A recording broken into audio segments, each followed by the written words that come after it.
As per yesterday's tweet, Bungie announced some huge changes regarding Roman supers. Change number 1. Certain Roman supers on their list will be at a 3 times recharge rate over counterpart one-shot supers.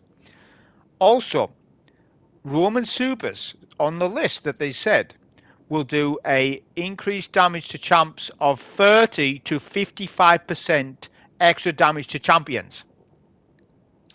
That's just its number on its own. Now, they didn't explicitly say what I'm talking about. Let's assume it's 30% for the sake of the video. It might be 55, it might be 45. They didn't explicitly say. They said between 30 to 55.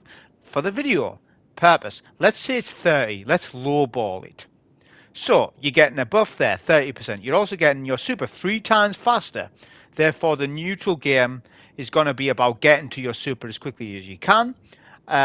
There's ways and means to buff your neutral game even though you're not on a class that's about neutral game. And the build that I'm on about is the RAIDEN Flux Arc Strider setup. Right? Now, Synapse Junctions is also getting a buff. It's 50% right now at max stacks. Max stacks. By the way, that's the same as Symphoceps. Symphoceps gives us a 50% buff whilst we're in our super with Titans. Okay? This is doing the same as Symphoceps for your super. But not only that, it's going higher. It's going to go to 70%. So stay with me here. So we've got a 70% buff. After the update, it's going to be 70% maximum total number for that, for Synapse Junctions. That's number 1, right? Number 2, we're going to get a 30% buff to champions. It might be higher, but let's say 30. So that's 100%. All right? Then, if we debuff a champion via concussive reload, which is easy to do, definitely easy to do, that's a standard debuff of 15%, right? That's 115%. And we go on. If Arc Surge is up on a given week, that's an extra 25%. That's capping us out total at 140% maximum possible damage that we can get out of this.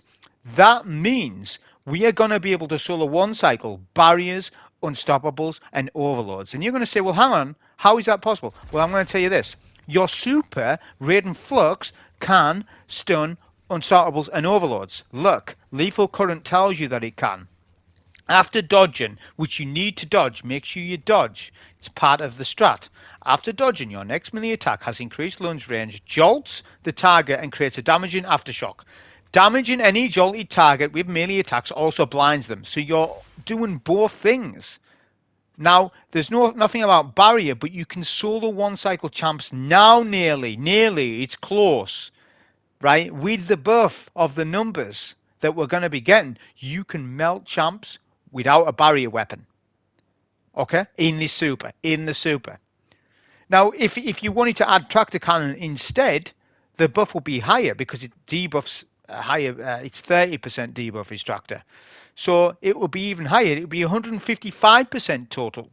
So you could go tractor if you wanted, debuff a champ, then go in your super. Oh man, it would wreck. Anyways, that I'll post down below my numbers on what I was on about with that. You're not gonna need to have Arc Surge on when they buff it, but it is nice if they do. But right now, I'm doing a solo GM, and Arc Surge wasn't up, right? So it is Battlegrounds Moon, all right? So I'm not going over everything, but Arc Hunger's on, so it's the same as Void Hunger, but it's just Arc damage. So the build was as follows. Arc Strider. We're using Marksman's Dodge, Disorienting Blow, Pulse Grenade, Aspects Flow State, Lethal Current. Fragments was Shock, Feedback, Ions, Resistance. Pair that with a Lost Signal GL, a Jolt and Feedback Pulse Rifle, Deterministic Chaos, and these are the mods on screen, which I'm not going to go over right now, but that's the setup. Okay, so with Battlegrounds Moon, we're going to make our way up to the top hill. This is generally where I like to stand. I stand at different places depending on what sort of setup I've got on. I've got a bit of a jolt build going on with my setup, so I'm going to stand up top because I want to get a good angle on these champs to jolt. Now we're using a jolt and feedback pulse rifle. Okay, So this allows us to run this jolt and feedback pulse, right? We substitute a barrier weapon in our primary instead to have Deterministic Chaos. That makes this work. That's why we've got it on, because I really want to use the pulse rifle. I could have popped on a scout rifle instead, but I don't believe there's a scout with a jolt and feedback, is there yet? And there's certainly not an arc one that does that. So I wanted the pulse. It was critical to this that I wanted that on. Right? I don't mind using deterministic. If I need to use deterministic chaos to open up a build so that I can run a certain type of weapon that's maybe not barrier or something, then I'll do that. You'll see me do that quite a bit.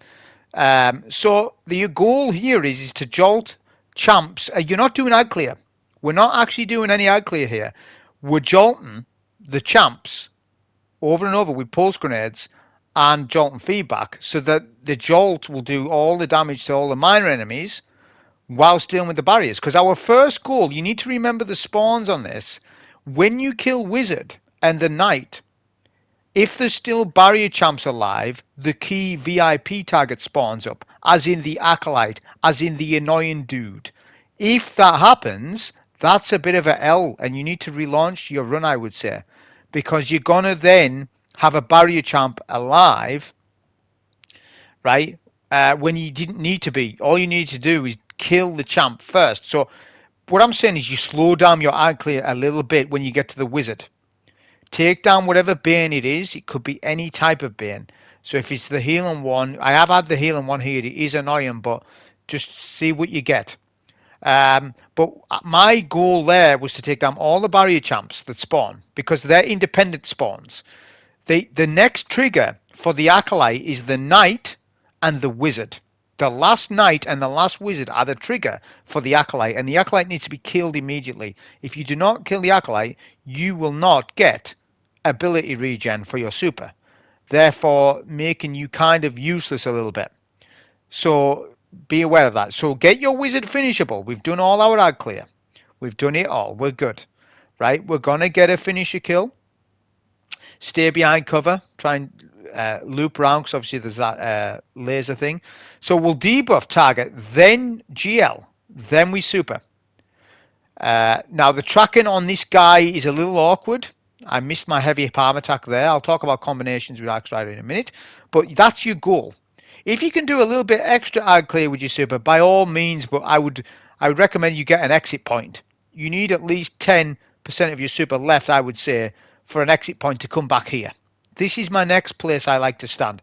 I like to stand here because it groups up the enemies, good for the jolting effect. I did get a curse for all that snuck up on me there, though, so that was unfortunate. So you need to understand the next trigger. The next trigger is the ORRRR. The ORRRR will spawn after a set amount of ads are killed, and it's not dependent on barrier champs. It's dependent on the other ads, i.e. the wizards and stuff. All you need to know is this: do not, whatever you do in any circumstance, kill the ORRRR until you've killed all barriers. Because if you leave barrier champs up, they will run to the back of the map, making more your life's more difficult if you do that. So for every single phase, barriers are the priority, not so much the ads, unless ads are pushing you, that is, right? But try and get your jolt on enemies as soon as possible when enemies spawn. Just try and spawn kill them, right? Now, ORRRR spawned. That's fine. He's spawned up. He's the next trigger to get to the final part. Okay, that is critical to understand. And do not melt ORRRR until all champs are down.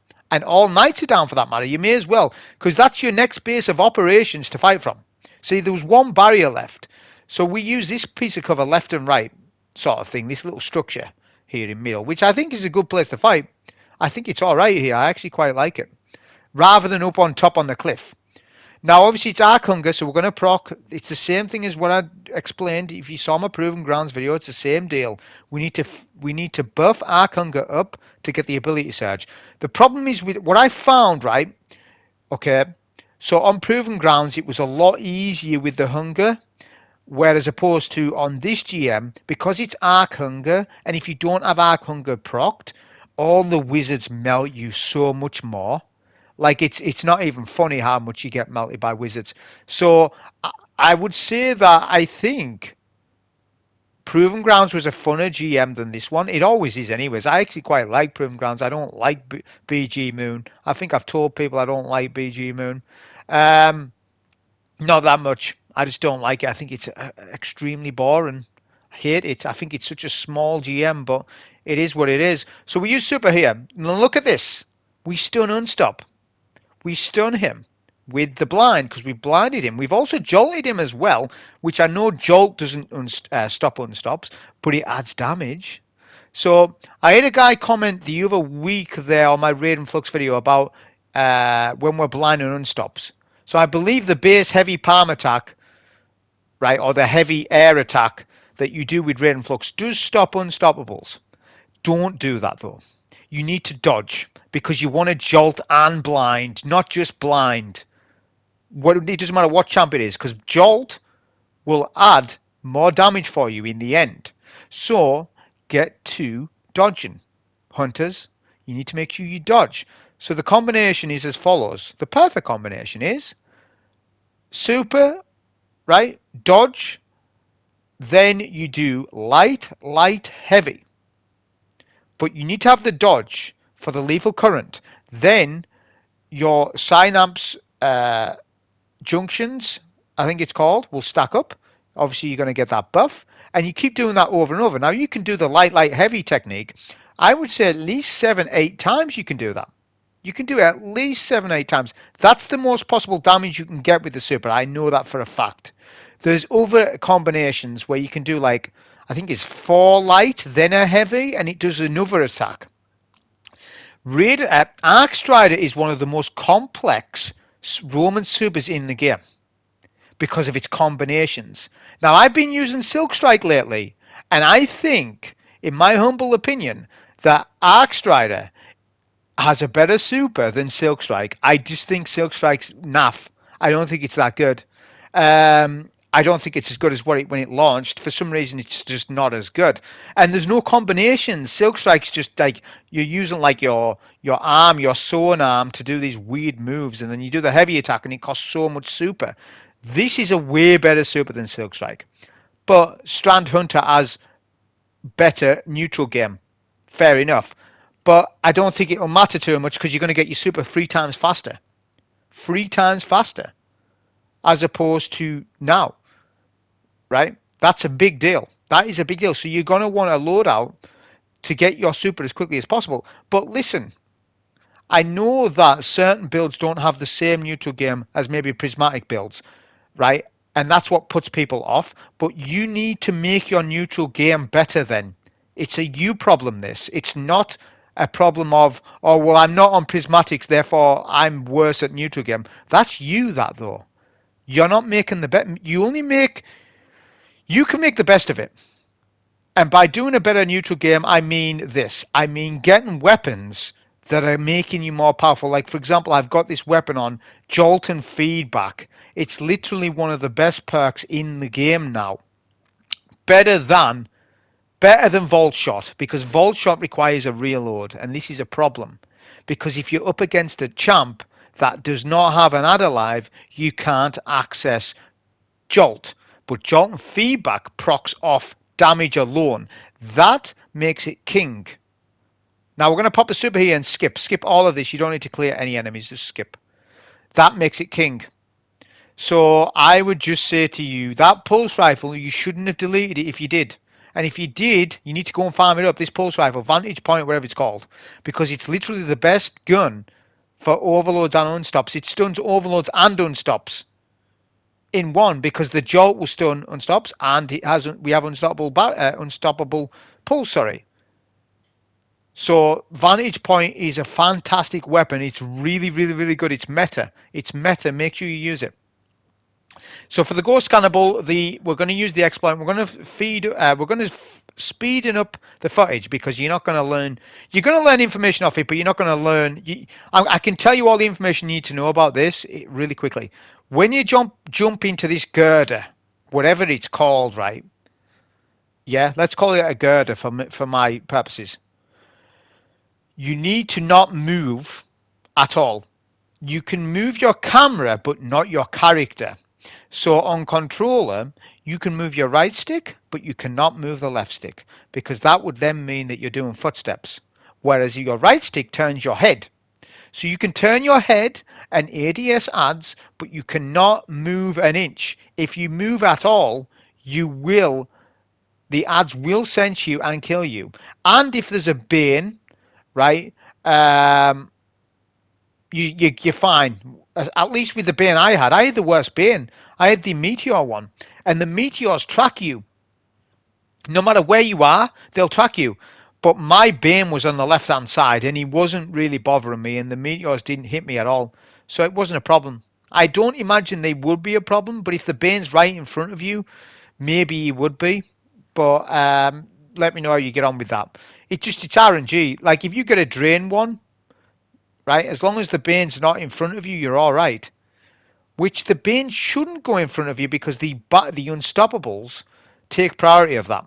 The unstoppables, the key target. So the percentages for every time you get a champ, I believe it's 20%, 50%, and then 75%.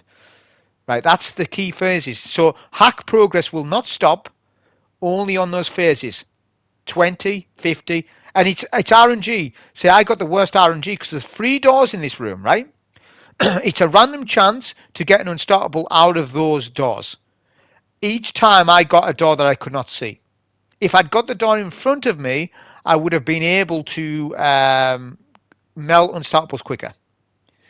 So that's the downside, is that I got bad RNG. But it doesn't matter. I'm not going to run back the run just because I got bad RNG.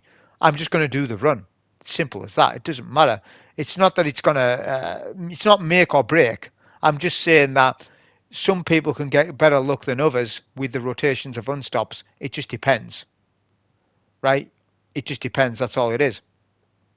So yeah, I'm speeding up the footage. So you understand now, do not move your character, only your screen, only your camera. So on PC, you can only move your camera, whatever that is for you. Right? So yeah, we're just stopping. We're using a bit of deterministic. By the way, with deterministic chaos, make sure that you use void holster. So deterministic is fine. The magazine is too low. Yes, it is. We recognize that, but it doesn't matter, because if you got void holster on, you can incorporate it into a sort of DPS switch sort of setup for when you're dealing with champs, like you saw me do earlier. I can debuff, then I can do more damage with the pulse to proc more jolt. Yeah, and then I can break shield with deterministic, then maybe do more damage, then put it away, then debuff again, then do a pulse grenade, and then we switch between our loadouts. So with deterministic playstyle, it's not just to melt down barriers. It does have capabilities of doing that, because we've got void surge this week, so it can. But we don't have to play like that exactly. Take advantage of the jolt. If you the more you take advantage of jolt and the champ, the more ammo you save as a result.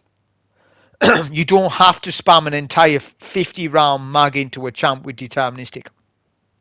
Only under critical circumstances must you do that. Say, for example, the barrier is going to strafe left to cover, and you want to get that barrier quick before ads collapse on you. All right, you melt the champ. You use your common sense logic, you melt. In other situations, you just do the swap loadout jolt, debuff, pulse rifle, swap to LMG, swap back to Waveframe GL, swap back to pulse, do another pulse grenade, and so on and so forth. And that's how you take down consistently your champs without having to waste loads of ammo. You don't need to waste loads of ammo. You take advantage of your jolt build. That's what you do. You let the jolt do more of the damage as opposed to your weapons, especially on this loadout anyways. But Deterministic Chaos is good for ammo economy, right? It's actually got more than enough ammo in it. I've played with it long enough. On a general GM Nightfall, as long as counterfeit or famine is not up, then you're going to get more than enough ammo for the jobs that you need to do in that GM. Whether it's solo or fire team, it doesn't matter. You're going to have more than enough ammo. You can't spam it 100% of the time, but there's no heavy that you can spam 100% of the time. There's not one heavy in the game that you can do that with. So, yeah. Deterministic, whenever you want to run something else in your primary and you still want a GL on and you can't run barrier as a primary, then just use deterministic. It opens up your loadout. Because if I wanted to use this pulse rifle, right, and I didn't use deterministic, I would have had to use a scout rifle. That would have been double primary. And I used to be an advocate of the double primary, but nowadays you shouldn't really be running the double primary too much, even though there are pros to running double primary heavy. Maybe that's a video for another day. There's still benefits to doing it, but I'll give you that video some other time. All right. So we're just waiting out the timer. Now, did you notice we missed a champ? People will have noticed I missed a champ. Well, that's fine because we're going to get 2 extra spawns. This will allow you to still get platinum rating. So even though you skipped a champ, you get an extra champs because you don't usually kill champs here. So you wait out the timer, you get extra champs. So if you do want to skip any champs at that starting section, you can do it. Just make sure that you kill these 2 extra ones here and you still get platinum rating. Okay. So Unstoppable, we'll go for the Unstop first because the Unstop's more threatening if he's not stunned. But the barrier is not as big of a deal. We deal with barrier last. So we'll just do our damage. Now we don't get the box. We're not getting the box, okay? But that's fine. We're not going to be worried about that too much. We're not going to be wasting that much ammo on them anyways because we're letting the jolt do more of the damage than in actual fact our weapons. That's why this pulse rifle is so good. Now, it's technically not the best archetype in PvE. I believe it was the high impact frames, wasn't it? It was the higher impact, or not the high impact frames, but the 2 burst fire ones were better. I don't know if that's still the case. I think it is. I can't off by hand know the arc 2 burst one with Volt Shot. I can't remember the name of it, but that was melting last season. I don't know what it's doing this season. I might actually pull it out of the vault and have a look at that after. So even though it's, this pulse intrinsically doesn't hit that hard, right? It does though. It does if you have the jolt and feedback. Everything changes with that perk. It changes the gun to God roll status. It's literally one of the best guns in the game. It's my most used primary this season so far. This gun right here. Because it's jolt on demand no matter what. Now we're going to do a no cheese. We're not going to cheese here. So we're going to debuff, pulse grenade, and then we're going to go in with our super. Now I didn't do max damage because when I was melting boss, I had a second thought. I was like, hang on a sec, let's not melt boss, let's control room. So I played the entire boss room as a control method rather than melt boss method. Because what you need to understand is with GMs like this, where adds are proportionate to the boss's HP, the more damage we do, if those adds are left unattended, we might exit super with 3 or 2 waves of raiders with no super because we've just used it. Do you understand how dangerous that is? So what I thought about doing is, right, let's control the entire room so that we don't die and we take advantage of our build with the Arc Hunger and using RAIDEN Flux to its maximum. Because this room has a lot of enemy spawns. It has a lot. There's another spawn right there. We're going to play a right side. There's lots of different places you can stand. Right, left. There's also a niche little place I might go to later when you're on the battery phase. There is a nice place. But the problem with that place is you can't see the boss to do damage. But you get more cover against the adds. Now, behind here, we don't have a rift because we're not Warlock. So if you do get void naded, you need to make sure you step out of that void nade as soon as and still be behind cover. So there's RNG to where the nade's going to land a little bit. So there's a definite chance of wipe here. I would say at certain times it's a 50-50 split whether we stay alive or not when the stalkers are up. Not snipers. The snipers are actually easier to handle than the stalkers because the stalkers need your piece of cover. That's what they do. They want to get you out of cover. So those phases are critical with the stalkers. That's why we need to jolt as much as possible. That's going to debuff them in a sense, an ability debuff that is, and it's going to stop them from they're less likely to nade because they're confused because they're sort of jolted. So we need to play sort of passive aggressive. So aggressive but from a distance, but keep strafing left and right because the boss he's firing his crossbow, which is a sniper. Now, important thing to note about raiders and scorn enemies, their sniper shot is counted as 2 bullets, which is why they are more threatening than any other snipers in the game. So just be careful with that. But yeah, we just need to make sure that we take out every single wave of enemy. And now we're going to push up to the boss a little bit, because this pulse rifle is getting a little bit of range drop off. So I'm going to push up, see where else I can do damage from. So I figured we'll head glitch at the stairs. So that's exactly what we're doing. So we debuff. We're also thinking about ammo. We haven't used any, as in heavy wise, but I'm thinking about, have I got any drops for later on and stuff. We've got plenty of special, so we've got ammo. We've got plenty of ammo. But every time he ports like that, we're going to pop super like this. So we'll get some GL shots. There's actually a wave left and right each time, which is actually kind of bad, because by the well, there wasn't on that phase, but there is later on. So we've still got super to do damage. So we'll do a bit of damage here. We'll exit now. That's fine. We could have done more damage, but that's okay. I wasn't sure. Why I backed up there is because I wasn't sure if there was going to be another enemy spawn, because I don't know the exact percentages of each spawn and how many there is, because I rarely do Battleground Moon like this. So I wasn't sure of the next spawn. That's why we've backed up to be safe. But we can jolt. We're going to farm our next super up like this. But it's just a case of keep strafing like that. Use that playstyle, keep strafing behind that piece of cover like that. Next spawn, we're going to get a pulse nade over, see if we can get some jolt damage plus GL damage. If you can control an enemy spawn like that, you're making it so much easier for yourself.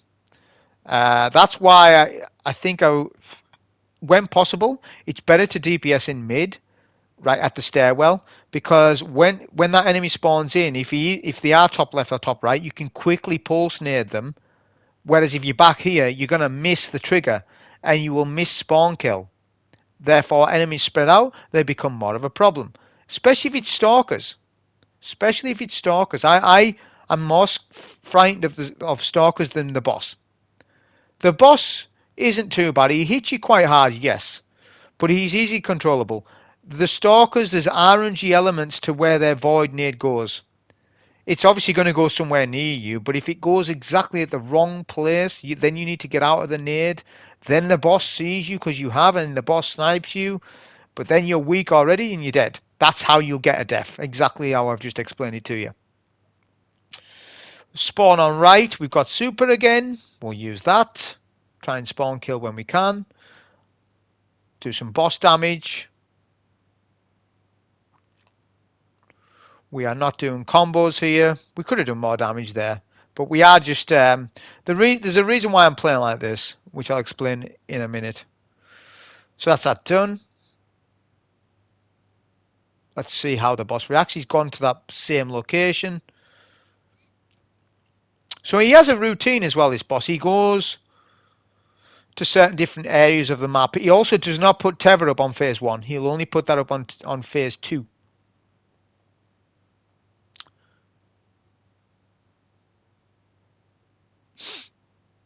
I'm also thinking right now, is there another phase? I'm not sure if there is or not.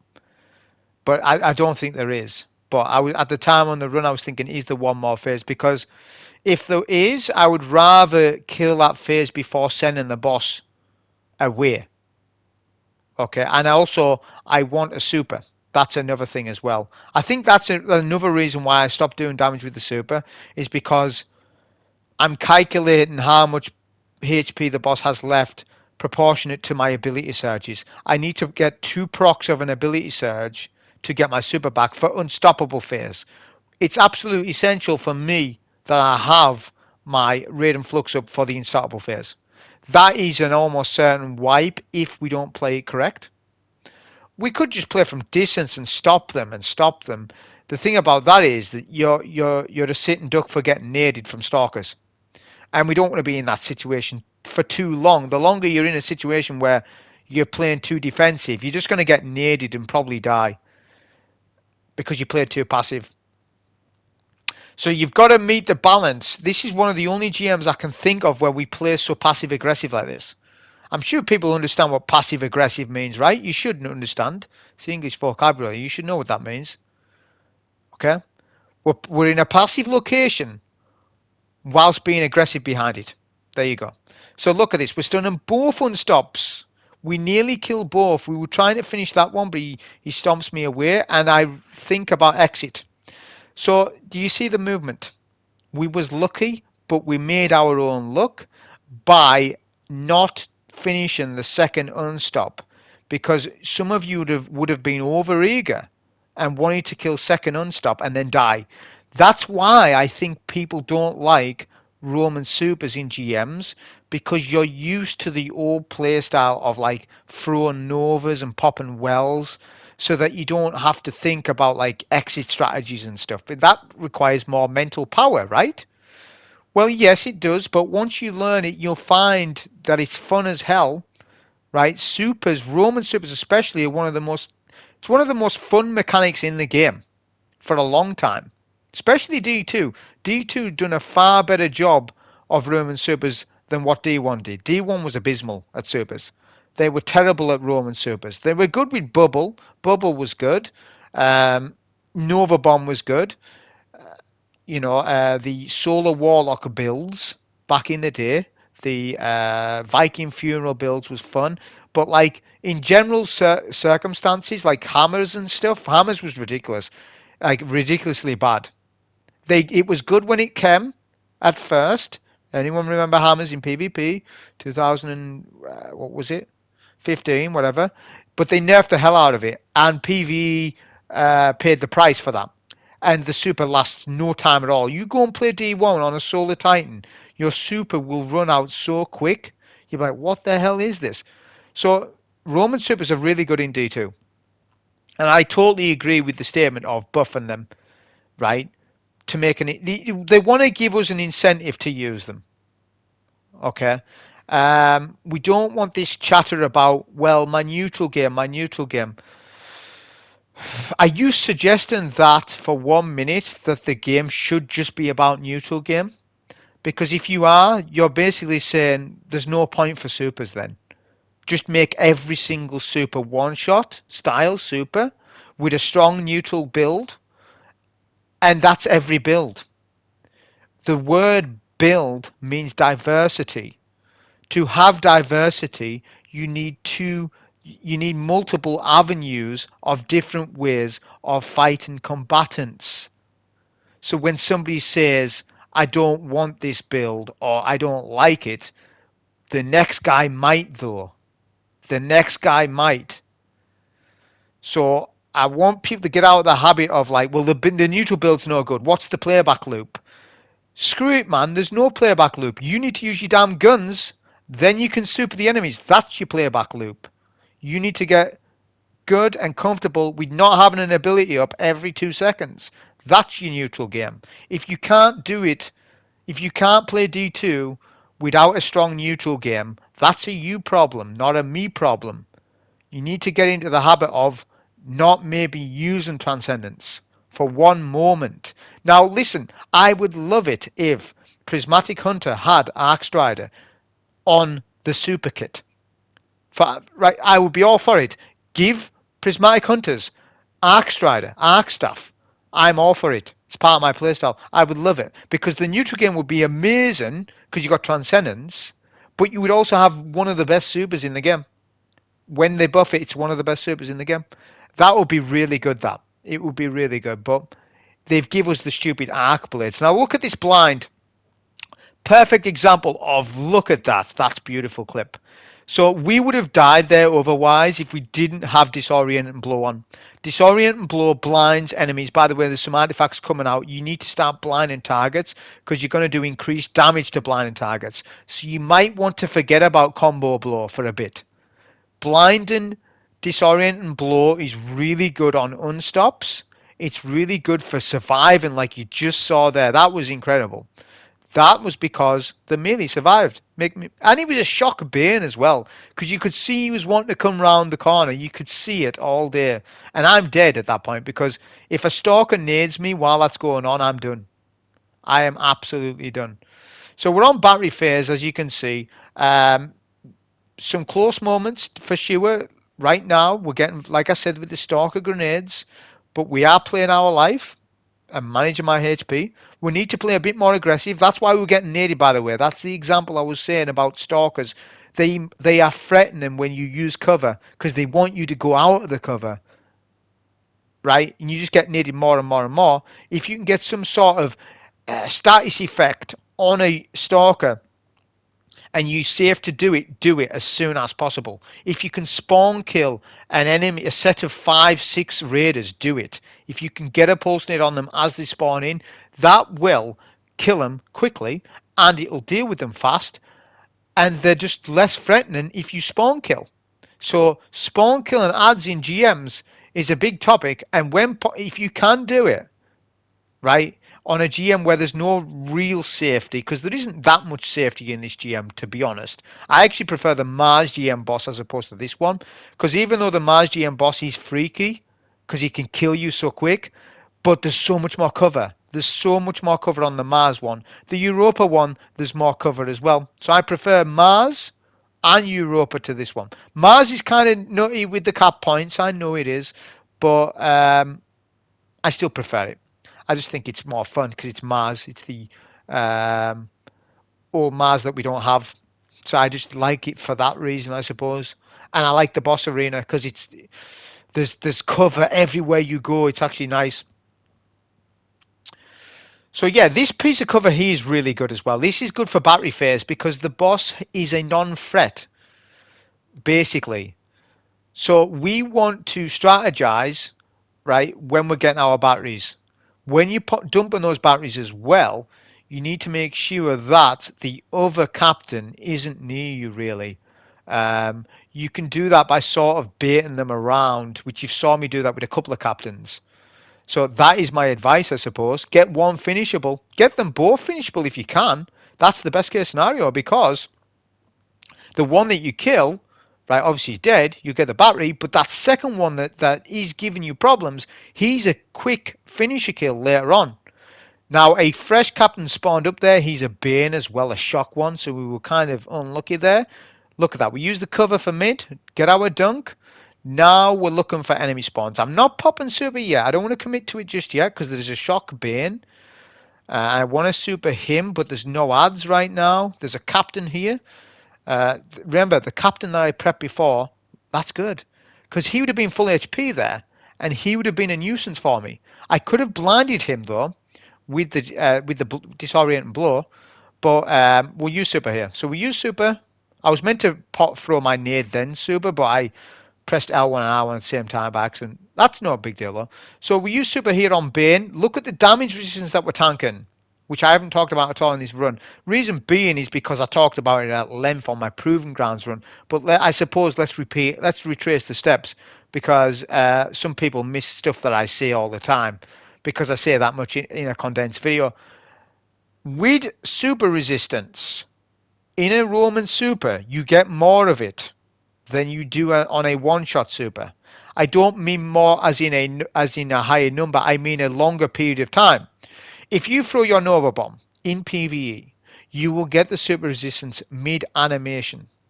Once animation ends, you lose all super resistance. In a Roman super, you have it for the entire duration of your super.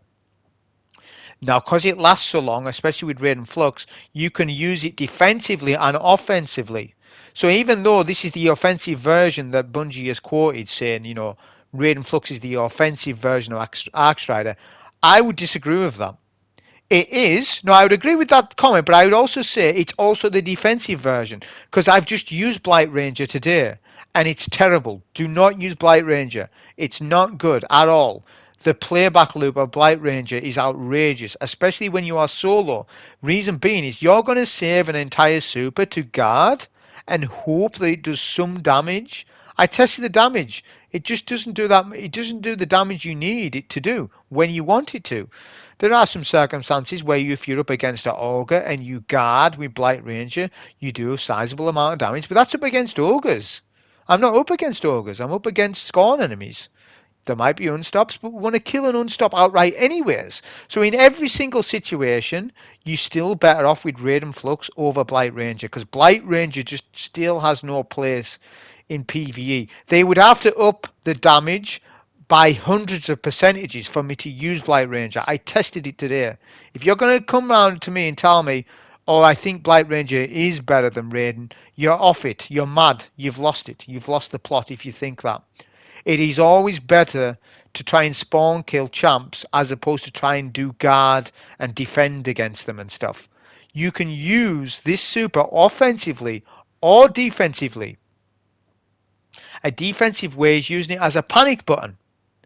So if you're about to be one shot, pop your super, you're allowed to survive, which in other cases you would have definitely died. So there's that option of it as well, which is handy in GMs, because even though we are tankier in GMs than what we used to be, we still get hit hard in GMs, especially up against certain bosses and things like this, and there might be a mistake that you make, and then you can pop a super.